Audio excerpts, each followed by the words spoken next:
The challenge is only getting tougher for Prime Minister Narendra Modi. Despite best of his efforts to put the economy back on track, things on the ground rule out an early recovery. Industrial production hit a 4-month low in July, while consumer prices continued to remain stubborn in August. Manufacturing output grew at a measly 0.5% compared with a healthy 3.9% growth in June.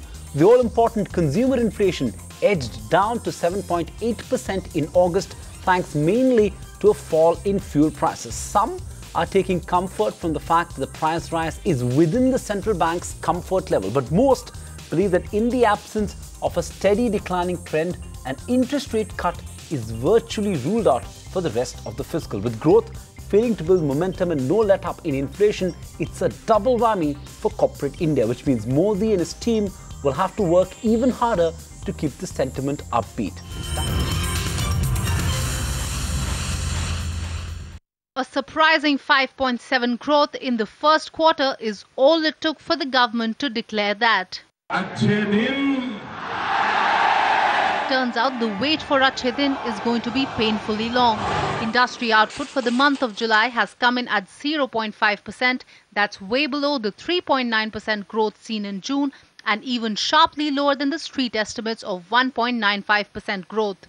Manufacturing sector, which constitutes to over 70% to IIP, has shown a degrowth, while the capital goods sector too has been volatile. Mining sector also slowed down.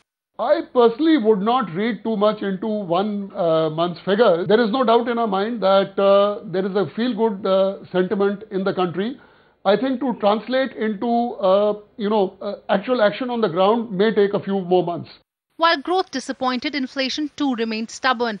August CPI stayed below 8% for the third consecutive month, and food inflation continued to pinch. Experts say the government now needs to fix the supply-side issues for inflation to trend down sharply. Frankly, to bring down inflation to a 6% handle in Jan 2016, we need to go beyond just what's visible right now. And can't reiterate enough that this requires significant supply side and logistical investments to be made.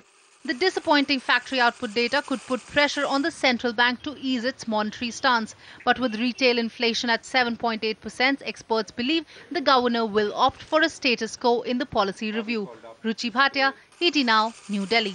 Find us on Facebook at facebook.com/ETNow and don't forget to click the like button. You can also follow us on Twitter at ETNowLive. To stay updated with all our programming, hit the subscribe button on our YouTube channel by logging on to youtube.com/user/ETNow.